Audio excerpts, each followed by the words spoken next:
ભક્તિ અને ભોજનની જો એક વાત કરવામાં આવે ને તો એમાં આપણું જુનાગઢ અગ્રેસર આવી જાય.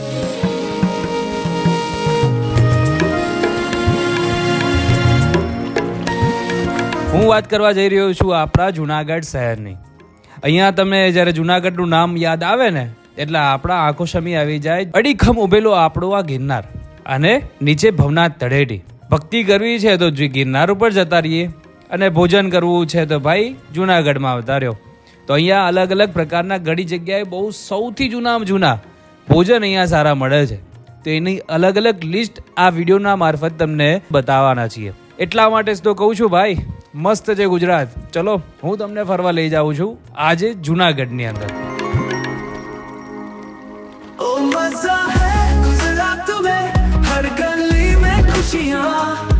दिल से हम गाते मस्त है गुजरात में, मस्त है गुजरात में.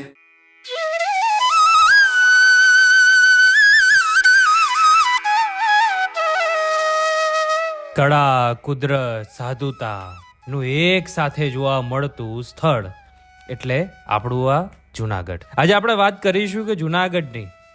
આમ તો અહીંયાની તળબદી ભાષા રીતે કહીએ તો જુનાળા કહેવાય.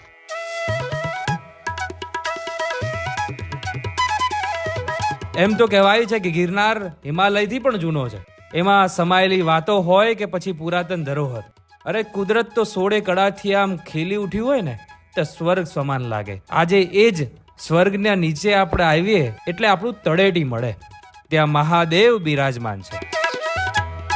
અખાડા જોવા મળે, સાધુઓ જોવા મળે. ભક્તિ અને ભોજન એક સાથે જોવું હોય ને તો પણ અહીંયા મળી જાય તમને. એનાથી થોડાક નીચે આવીએ આપણા જુનાળાની અંદર એટલે આપણા જુનાગઢની અંદર તો અહીંયાના લોકલ ફૂડ પણ તમને જોવા મળી જાય. કઈ કઈ જગ્યાએ અમે જમેલા છે ને તમારી કોમેન્ટ અને તમારા સજેશનથી તો એ આજે તમને બતાવવાના છીએ. જ્યારે પણ જુનાગઢ જાઓ તો આ બધી લિસ્ટ તમારે યાદ ન રહે તો આ વિડીયો સેવ કરીને જરૂરથી રાખી દેજો. અને આવા અવનવા વિડીયો જોવા માટે અમારી ચેનલને સબસ્ક્રાઇબ ખાસ કરજો. ચલો એ જગ્યા તમને બતાવીએ હવે.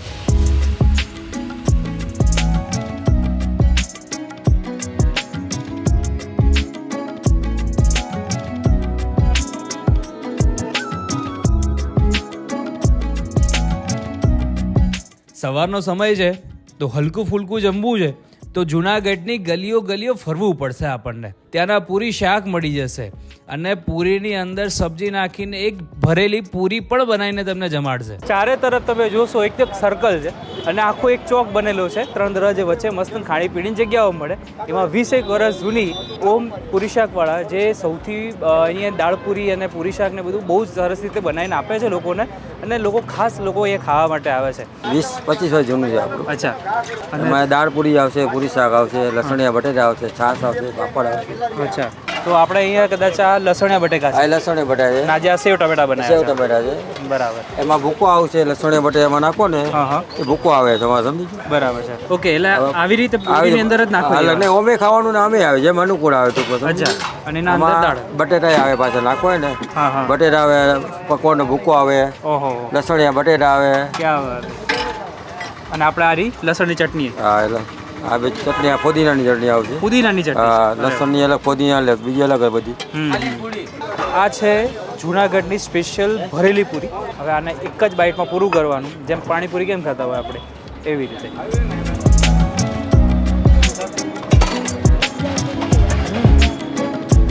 હા હા. સૌથી વધારે મેન સ્વાદની અંદર કહીએ ને એમની જે સ્વાદ ઉભરાઈને જે લાવે ને એ છે એમની ફુદીનાની ચટણી. તમે જ્યારે એને ફીલ કરી શકો. ક્રન્ચીનેસ માટેની જે વાત કરીએ ને તો દાળ ભૂકાનો ભૂકો અને પાપડનો ભૂકો એનું બંનેનું જે કોમ્બિનેશન લઈ આવેલા છે ને એકદમ તમે વિચાર્યું પણ ના હો એવી રીતેની આ વસ્તુનું બનાવ કરેલું છે. પૈસા વસૂલ છે મારે. દિવાન ચોકથી થોડાક સેજ અંદર આવીએ એટલે અહીંયા તમને ગીગાભાઈ ગાંઠિયાવાળા તમને જોવા મળી જાય. પ્લસ એમની આજુબાજુમાં બાઇકો, એક્ટિવા ને બધું ખાસ જોવા મળે. કેમ કે અહીંયા ગાડી તો કોઈ આવે નહીં, રિક્ષા ચાલે નહીં એવી આ જગ્યા છે. એટલે સવારે મોર્નિંગ બ્રેકફાસ્ટમાં સૌથી વધારે લોકો ખાસ આવવાનું પસંદ કરે છે. આજે અમે રવિવારના દિવસે શૂટિંગ કરવા આવ્યા છે એટલે તમે વિચારી લો કે કેટલી ગરાકી થતી હશે. આના પહેલાં એક સ્ટોક પૂરો થઈ ગયો, બીજો સ્ટોક આવી ગયો છે. 1950 થી ચાલુ થઈ. મારા દાદાએ ચાલુ કરેલી છે. 1950 બેસતા. અચ્છા, હવે અમે બેસીએ છીએ ઓકે, કાકા સાથે. બરાબર. અને ઓનલી ફોર અત્યારે ફાફડા અને અત્યારે ગાંઠિયા ફાફડા ને ગાંઠિયા બે કેટલા વાગે સ્ટાર્ટ થઈ જાય? 8:30 વાગે ચાલુ થઈ જાય. 8:30 એટલે 9 વાગે આપણે ગણતરી ના, મૂકીએ. 8:30 કમ્પ્લીટ કમ્પ્લીટ ચાલુ થઈ જાય. કમ્પ્લીટ Okay, ચાલુ ચલો, 8:30 વાગે ચાલુ થાય. કેટલા વાગ્યા સુધી મળે? 11:30 12 સુધી. 2-3 કલાક માટે જ ખાલી. 3 કલાક પૂરતું રહે. 3-3.5 કલાક પૂરતું જોઈએ ઇનફ. કે ફાફડા બને પહેલાં એક પટ્ટી બની જાય, પણ બાજુનો જે લોટ છે એ પણ એને મોટો ફાફડો તૈયાર થતો હોય છે એકદમ. એ જ અહીંયાની સૌથી મેઇન વિશેષતા છે. અહીંયા છે ને આજે હું ઉપાડતા પણ તૂટી ગયું હતું, પછી નીચે અંદર વળેલું છે, એટલે આખી પંજાની સાથની અંદર એટલી સાઇઝમાં કહીએ ને એટલો મોટો ફાફડો અહીંયા તૈયાર થતો હોય છે. આપણે જે મંગાવ્યું છે 40 રૂપિયાની ડીશ છે એટલે ઇનફ છે. તો પપૈયાનો સંભારો મૂકો. જો આ ચટણી અંદર જાય જ નહીં પહેલી વાત તો, એટલા નાયલોન છે. સાવ નાયલોન કહીએ ને, જો કદાચ થોડુંક ભારે હાથથી એમ પકડીએ ને તો બી એ ચૂરો થઈ જાય. બીજી ઘણી બધી વસ્તુ તો મળે છે, પણ જે એનો ચાહક વર્ગ છે મોટા ભાગે તો એમના ફાફડા અને ગાંઠિયાનો છે. અને આ જગ્યા એવી છે ને કે તમારું ગાડી કે રિક્ષા લાવી એ બી મુશ્કેલ છે. એટલે આવવું હોય તો એક્ટિવા કે 2 વ્હીલર લઈને જ આવવું પડે, કેમ કે સાંકડી ગલી છે અને બધું હેરિટેજ જગ્યા છે. તમે કદાચ પાણીપુરી, ભેળ છે, લસણા બટેકા છે, આવું બધું ખાવાનું વધારે પસંદ તમે કરતા હો તો તમારા માટે આ જ વિડીયો પરફેક્ટ છે. જુનાગઢમાં નારાયણ ભેળ, જે સૌથી વધારે આગવું નામ છે જે ભેળ ચાટની અંદર. ભારતમાં કોઈ પણ ફોરેનથી કે વિદેશથી કોઈ આવે તો એની પાસેથી કોઈ જાતનો ચાર્જ લેવામાં ન આવે, જેથી કરીને અહીંથી જાય તો એના બાળકો હોય કે એના કોઈ પણ જાણીતા રિલેટિવ હોય તો એને કહી શકે કે ભારતમાં પણ આવા માણસો છે જે ભારતીયો તરીકે એકદમ પ્રખ્યાત છે, જે ફોરેનથી કોઈ આવે છે તો એની પાસે કોઈ ચાર્જ લેવામાં નથી આવતો. એટલે ભારતનું એક આપણું નાક કહેવાય. અહીંથી જાય તો એક યાદ તરીકે લઈને જાય કે નહીં કે ભાઈ એક છે જુનાગઢમાં પણ આવા માણસો છે. તો આપણી પાસે મસ્ત મજાનો જુનાગઢનો બેસ્ટ નાસ્તો આપણી પાસે આવી ગયો છે. સાંજના સમયે લોકો ખાસ અહીંયા આવવાનું પસંદ કરે છે. એનું સૌથી મેઇન રીઝન છે ક્વોલિટી અને અહીંયાનો સ્વભાવ બધી જ રીતે બહુ જ બેસ્ટ હોતો હોય છે. અહીંયા શું શું મંગાવ્યું છે જે બેસ્ટ આપણે અહીંયા લોકો ખાસ ખાતા હોય છે. તો આ છે આપણી રગડા પેટીસ છે, પછી અહીંયાના સ્પેશિયલ દહીંવડા છે, આ લસણિયા બટેકા જે તીખા અને મીઠા અને નું કોમ્બિનેશન રીતે છે. પછી એની જે સિગ્નેચર ડિશ કહીએ તો એ છે અહીંયાની ભેળ. પછી અમારી વાલી પાણીપુરી છે, તો એની અંદર 2 પાણી આપેલા છે. હા હા હા, અને બધું પહેલાં તો મિક્સ કરી લેવાનું, પછી મોજ માણવાની યાર.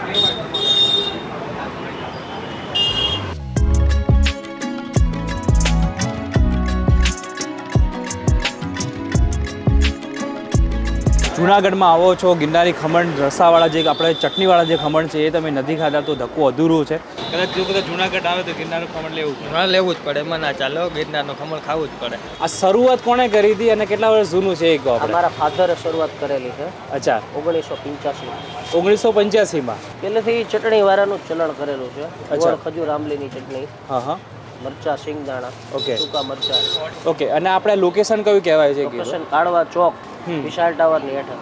ઓકે. અને કેટલા વાગ્યાથી કેટલા વાગ્યા સુધી જ સવારે મળે? 9 વાગે ચાલુ થાય, રાતે 8 વાગે પૂરું. રાત્રે 8 વાગ્યા સુધી આજ નાસ્તો સવારથી સાંજ મળી જાય. ખમણ પાત્ર ઓલરેડી ચાલુ હોય, બાકી બધી આઈટમ 2 વાગે ક્લોઝ થઈ જાય. નોર્મલ ખમણ જે આપણે દરેક જગ્યાએ ખાતા હોય તો એની અંદર કઢી અથવા તો ચટણી છે બધી અલગ આપવામાં આવે, પણ ગિરનારી ખમણ જે જુનાગઢની અંદર જે ફેમસ છે એની મેઇન વિશેષતા એ છે કે ચટણી ઉપરથી નાખવામાં આવે છે. આ થઈ ગયા આપણા ચટણીવાળા ખમણ, જે લોકો અહીંયા બહુ ખાવાનું વધારે પસંદ કરે છે.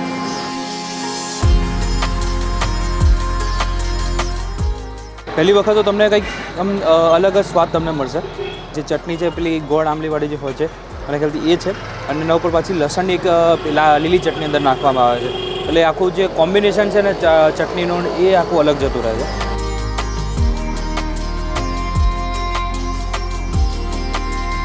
હવે એમનું નામ છે હોટ એન્ડ સ્પાઇસી. આ જે રોડ તમે જુઓ છો ને તે આખું આસ્થા કોમ્પ્લેક્સ ને વંજારી ચોક કહેવાય છે, દરગાહ પાસે જ છે. એટલે તમે જુનાગઢમાં તમને મળી જ જશે. અહીંયાનું સ્પેશિયલ બર્ગર જે તમે કદાચ મોટી મોટી બ્રાન્ડ સાથે તમે જે ખાધું હોય એવાના કરતાં પણ સારું તમને અહીંયા મળી જશે. પ્લસ અહીંયાની ચીઝ વેફર કેવી રીતે બને છે બધી જ વસ્તુ તમને અંદર જઈને બતાવીશું. ચલો આખો વિડીયો જોઈ લો, ફૂલ મજા આવી જશે. કોઈ પણ ટેબલ ઉપર આવે ને એટલે પહેલી આ એક વસ્તુ હોય જ કે ભાઈ ચીઝ વેફર એક પહેલાં આપી દઈએ. એટલે આપણે અહીંયા કોઈ પણ જાતનું ફ્રોઝન વસ્તુ નહીં. હા, ફ્રોઝન નહીં, fresh food concept. Fresh food જ કોન્સેપ્ટ. ઓકે, પહેલાં હવે આ જે વેફર ઉપર ચીઝ નાખ્યું એને આપણે મેલ્ટ કરી દેવાની છે. હા, ચીઝ વેફર આપણી રેડી થઈ ગયા છે. ચીઝ એકદમ મેલ્ટ થઈ ગયું છે એમ ને? હવે આ શું નાખીએ છીએ ઉપર એની આપણે? ઉપર ઓરેગાનો હર્બ છે ચીલી ને ફ્લેક્સ. માઇનર ચીલી ફ્લેક્સ છે. બાળકોને ખાવાની હોય ચીલી ફ્લેક્સ એડ નથી કરતા. કે આપણે આ ચીઝ વેફર તૈયાર. હા, તમારે જ્યારે કદાચ બપોરનું જમવા જવું છે તો તમે આ જગ્યા ઉપર આવીને એટલે ગીતા લોજમાં આવીને તમે સરસ મજાનું ભોજન લઈ શકો છો. ગીતાલોજ 84 વર્ષ થયા હા અને ગીતાનું નામ એટલે છે કે એ ક્વોલિટી મેન્ટેન કરે. પ્યોર સિંગ તેલમાં જ રસોઈ બનાવી, ચાહે ગમે એટલા ભાવ થાય. હા એ લોકોના મસાલા પોતાના છે, હળદર, મરચું, ધાણા જીરું અને એક ભાવ. એક રસોઈ બનાવવાની અમારી આવડત છે કે જે અમારા બાએ અને અમને શીખવાડી છે. બરાબર. આ જ રેસીપીથી અમારી રોજમાં રસોઈ બને છે. શાકની અંદર કહીએ તો આપણું મસ્ત રસાવાળું બટેકાનું શાક છે, પછી આપણે વાલ વાલનું શાક છે, પછી આ છે એ ઊંધિયાનું શાક છે જે સોરઠની અંદર, જેમ આપણે સુરતી ઊંધિયું, અમદાવાદનું આપણે ખટમીઠું ઊંધિયું, પણ આ છે સોરઠનું ઊંધિયું. એની અંદર ઘણા બધા શાકભાજી આવતા હોય છે, તીખાસમાં હોય છે શાક, બરાબર ને? આપણે તીખાસ તો માપક માપમાં જ હોય. બરાબર. નાનું બાળક અમારી રસોઈ જમી શકે. હા રાઈટ. તો આપણી પાસે જે ગીતા લોજ જુનાગઢની સૌથી ફેમસ ડિશ છે એ આપણી પાસે આવી ગઈ છે, અને છાશ અને સલાડની અંદર આટલી બધી જ વસ્તુઓ તમને મળી જતી હોય છે. તો ચલો આપણે ટ્રાય કરીએ કે આમની ડિશની અંદર શું વિશેષતા મળે છે આપણને. પહેલાં તો આપણું એનું ઊંધિયાનું શાક. ઊંધિયાનું શાક છે એની અંદર મૂઠિયાને ઘણું બધું નાખેલું છે. પ્યોર સિંગતેલમાં બનેલું છે એટલે એની સૌથી વધારે આગવી ઓળખ ધરાવે છે. ન તીખું ન મોડું ને એવી રીતેનું સ્વાદ છે કે એનું કારણ છે કે નાના પણ આવે છે, મોટા પણ આવે છે, એ રીતેની અહીંયા જમવાનું બનાવટ કરેલી છે. ગરમીનો ટાઈમ શરૂઆત થાય એટલે લોકો શેરડીનો રસ છે, લીંબુ શરબત છે કે કોલ્ડ ડ્રિંક છે એ બધું પીતા હોય. નોર્મલી લીંબુ શરબત આપણે જે બનતો હોય તો આની અંદર આપણે કરીને નાખીને આપણે રસ કાઢીને આપણે પીતા હોય છે.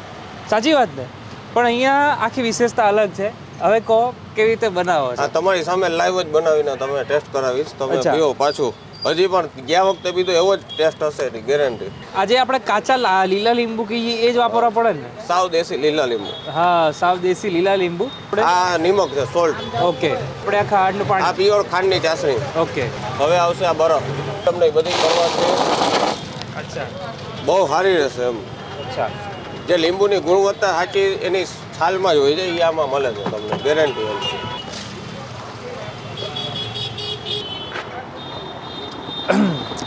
આમ ચમકારો લેવાય છે ને એવી રીતેનું છે. તમે જોયું કે જે લીંબુ છે એ આખા મિક્સરમાં જારમાં નાખી દેવામાં આવે અને એનો રસ કાઢી નાખો, અહીંયા આપણને પીવડાવે છે. સાંજ પડે તો અલગ અલગ નાસ્તાઓ છે, પણ હું ખાસ રિકમેન્ડ કરીશ કે તમે અહીંયાના ઓરો અને રોટલો ચોક્કસથી ટ્રાય કરજો, જે અમે પ્રજાપતિનો ટ્રાય કર્યો હતો ભવનાથ તળેટીથી થોડાક સેજ આગળ. ઓરો, સેવ ટમેટા છે, ઢોકળી છે, ભરેલ રીંગણા બટેકા. હા. મારે જો કે 6 વર્ષથી ચાલુ છે. અચ્છા. અને પહેલા જો કે કોઈ અહીંયા મેદાનમાં કે ભવનાથની અંદરમાં કોઈ દેશી ખાણાવાળા હતા જ નહીં. ખાણીપીણીવાળા તો અલગ હતા, પણ આ વસ્તુ બનાવનારા કોઈ હતા જ નહીં. અચ્છા. પછી વિચાર કર્યો કે અહીંયા આવું કોઈ છે નહીં, તો આપણે કોઈને ના હોય એવું આપણે કરીએ. આ રીંગણાનો ઓરો. હા. આ શું કે ચૂલા ઉપર બનેલું છે? હા, ચૂલા ઉપર. આ ગિરનારી ખીચડી. ગિરનારી ખીચડી. અરે ભાઈ. ભરેલ રીંગણા બટેકા. ભરેલા રીંગણા બટેકા. વાહ. એ રસાવાળા આપણે. એ રસાવાળા. અચ્છા. પછી પછી સેવ ટમેટા. સેવ ટમેટા. જે કાઠિયાવાડ હોય એટલે યાર સેવ ટમેટા વગર તો અધૂરું જ છે આપણે. આ છે રજવાડી ટોકરી. રજવાડી ટોકરી, જે લોકો અહીંયા ખાસ વધારે પસંદ કરે તમારી. તો અહીંયા રોટલા, રોટલી ને બધું. રોટલા ને બીજું શું બનાય આપણે? રોટલા ને ભાખરી. રોટલા ને ભાખરી, બે જ વસ્તુ. આ ઘી ઉપર આપણે નાખીને આપવાનું. તમારે આવી રીતે નીચે બેસીને જમવાનું કોઈ ટેબલ ખુશી તમને ના મળે. 60 રૂપિયામાં તમારે જે શાક લેવું એ તમે લઈ શકો. રોટલો આવી જાય, ખીચડી આવી જાય અને ભાખરી જાય. ભાખરી બી પેલી જાડી રોટલા ટાઈપ આવે ને એ બનાવેલી છે. મારું સૌથી પહેલો પસંદ હોય તો એ અહીંયાના ઓળાની છે. ઓળો છે ને સિમ્પલ સોબર, તીખાસમાં એટલો બધો નથી. તીખાસ તમારે જોતી હોય તો લસણની ચટણી તમે ઉપયોગ કરી શકો છો. પછી આપણા સેવ ટામેટા. આની અંદર કહે છે રઈ, જીરું, તીખાસ, ખટાશ એ રીતેનું આખું આ સેવ ટામેટાનું શાક બનાવ્યું છે. પછી આ છે રજવાડી ઢોકળીનું શાક. કદાચ હું આટલું બધી વસ્તુ મંગાવું ને તો બી કદાચ 3-4 જણા હોય ને તો એ 300-400 રૂપિયામાં તો મેં આરામથી ઘરના બધા લોકો જમી શકો એ રીતની વસ્તુ છે. તો આ એપિસોડ તમને કેવો લાગ્યો મને જરૂરથી કોમેન્ટ કરજો. અને મસ્ત જે ગુજરાતની સિરીઝમાં પાર્ટ 3ની અંદર જુનાગઢ તમને ફરાવ્યા છે, તો ક્યારે આવી રહ્યા છો અમારા જુનાગઢની અંદર? એટલા માટે જ કહું છું ભાઈ, મસ્ત છે ગુજરાત, એની સિરીઝ આખા એપિસોડ તમને બનાવીને બતાવવાનો છું. તો હમણાં જ સબસ્ક્રાઈબ કરો અને ફોલો કરો ફેસબુકની અંદર, ઇન્સ્ટાગ્રામની અંદર. નવા એપિસોડ સાથે ફરીથી તમને મળીશ. જય ગિરનારી. ओ मजा है गुजरात में, हर गली में खुशियाँ, दिल से हम गाते मस्त है गुजरात में, मस्त है गुजरात में.